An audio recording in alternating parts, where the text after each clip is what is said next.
Hello again. Infosec and CyberWork hacks are here to help you pass the CISSP exam. Today's hack is part 2, so I encourage you to go back and also listen to part 1 of Steve Spearman's CISSP exam tips and tricks. In part 2, I pass the mic to Steve, and he gives you his top 5 test-taking strategies for the CISSP.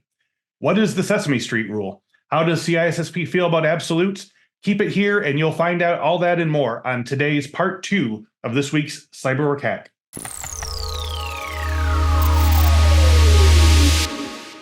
Hello and welcome to a new episode of CyberWork Hacks. The purpose of this spin-off of our popular CyberWork podcast is to take a single fundamental question and give you a quick, clear, and actionable solution or a new insight into how to utilize Infosec products and training to achieve your work and career goals. So this is part 2 of a hack that was just appeared on your feed probably just before this one here.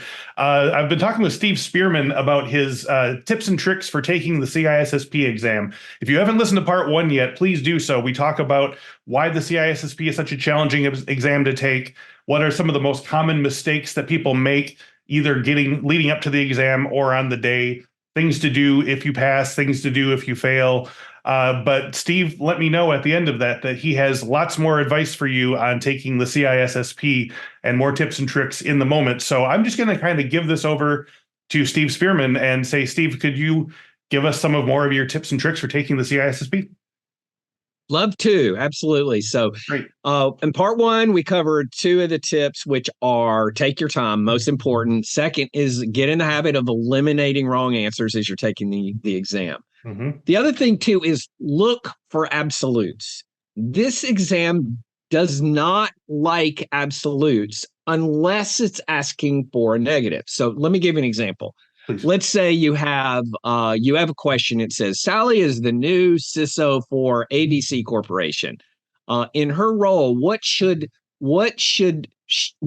she focus on? And the answer C says eliminating all risk. So words like all, always, never, only, things are absolutes. This exam does not like absolutes. You cannot eliminate all risk. So C is not the answer. Okay, reshift your focus now. What if it says which one of the following should not be a priority for Sally as the new CISO? And C says eliminate all risk. Can you see how in that context C is correct?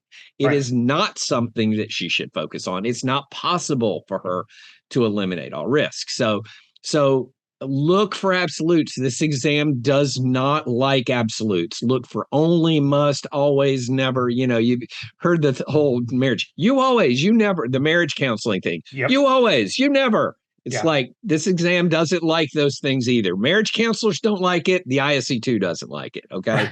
So look for absolutes. Doesn't like it unless it's asking for a negative. So the other thing too is I would say what I call the Sesame Street principle. That is that if you have a question that has, where 3 of the 4 are kind of categorically the same, but one is different, the Sesame Street principle is from the old thing is that which one of the following is not like the others? Mm-hmm. Sesame Street. So let me give you an example. A question, we won't even say what the question is yada, yada, yada, blah, blah, blah, question mark. And it says something like, here are the following answers. A, EIGRP, B, OSPF, C, DNS, and D, RIP. Okay. Now, those are all sort of technical terms. You may or may not be familiar with them, but the thing to note is A, B, and D are all routing protocols. They're all routing protocols. You would become familiar with those during the boot camp. But the point being is that the answer is most likely DNS. It's the one thing that's not a routing protocol. Mm-hmm. Very useful trick to sort of think about. If you have answers that are categorically the same, most likely they are not the answer. Look for the thing that's not like the others. It's called the Sesame Street rule. Yeah. The last thing is what I call doing the algebra. And this is actually attending to boot camp. We'd actually practice this in a lot of different ways, but it contains within, I'm not a math person. But it's like, I do remember this from my algebra days. If you have an algebraic equation that has the same integer on each side of the equals mark, Chris, do you remember? You remember what you can do with those things? You can eliminate them, right? You can mark through them. They have no relevance on the thing. So what you'll find is some categories of questions that reuse sort of the same thing in like a list, for example. It might say, what are the things that what are some ways that, encryption can be used? It might list, confidentiality, non-repudiation, blah, blah, blah, but it might have confidentiality in all four of the answers. Well, it doesn't have any relevance to the answer. And this idea is something, there are different ways that it can help you break down questions really quickly. So it's like learning, and it's something you can practice. Again, in boot camp, we actually get more into like understanding this principle, but it really does manifest itself in just being aware that if something is is in all the answers, it doesn't have any relevance. It can help you quickly break down question to the components within the answers that are going to impact whether it's right or wrong. And then lastly is what's we call the golden words. The golden words are words that 80% of the time, maybe if they're in one of the answers, it's likely the right answer. Remember, this is a management exam. So this is words like business or organization or whatever. So business strategy, business goals, business objectives, business risk, basically business anything, good chance it's the answer. Risk. Risk is a concept we really dig into. This is a risk management exam. Yep. And it's it's kind of the highest order thing that we care about. Do we care about threats? Sure. Do we like vulnerabilities? Absolutely. But mostly we care about those things because they tell us what our risks are. So if you see a question where it says threat management or risk management, the answer is risk management.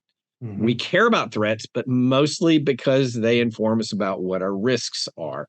I give a nice succinct definition of risk in the boot camp. So but risk is related to threats and vulnerabilities, and that's the highest order thing that we care about.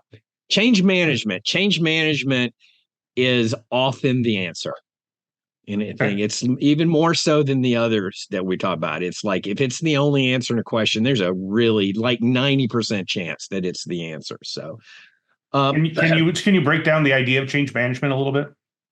Well, change management, of course, is the concept that when we're undergoing some change, it's often referred to as software development, but any context we want to make a change policy, things like that, you want to use change management procedures. Got it.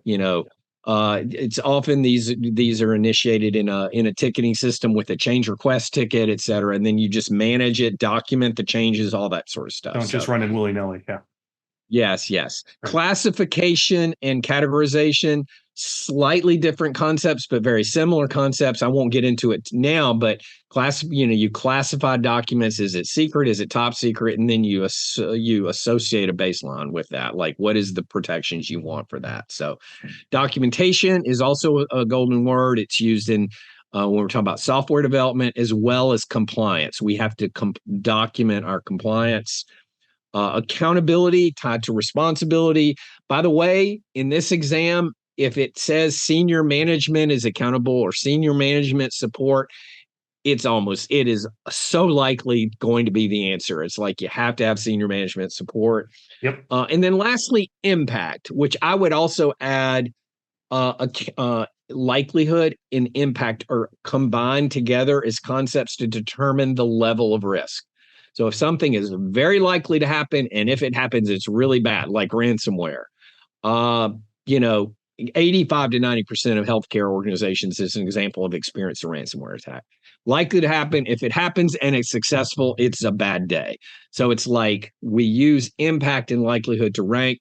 We have to care about the impact. And then lastly, there are going to be some words where we can questions where we can match terms in the question to something that's, in the thing. So we can just look for, if it talks about enforcement in the question, it might use the word enforce in the answer, and that kind of helps clue you into that. So those tips together, if you combine that with take your time, eliminate wrong answers, they'll give you, and you practice. You got to practice all these ideas. They can really help you a lot in terms of taking this exam.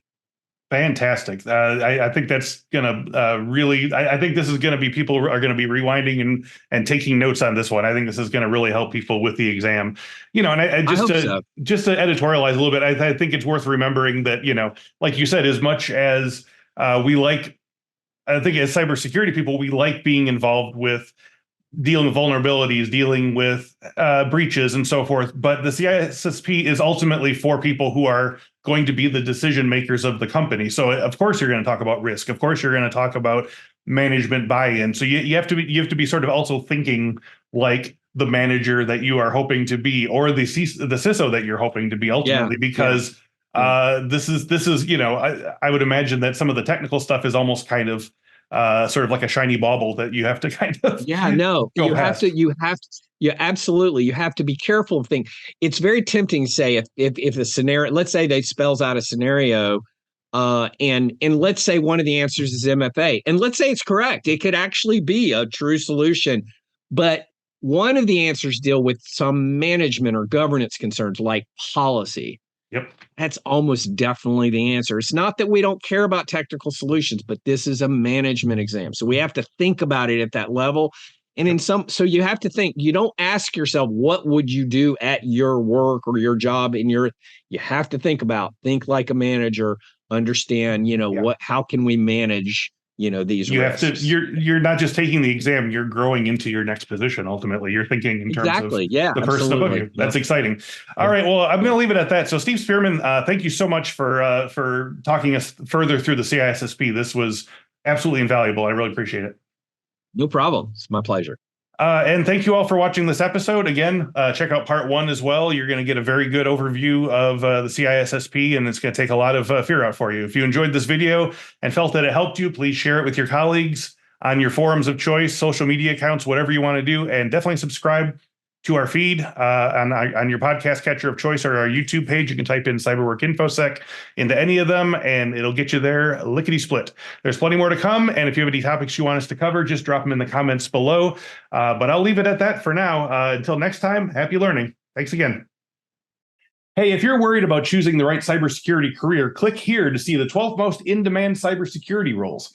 I asked experts working in the field how to get hired and how to do the work of these security roles so you can choose your study with confidence. I'll see you there.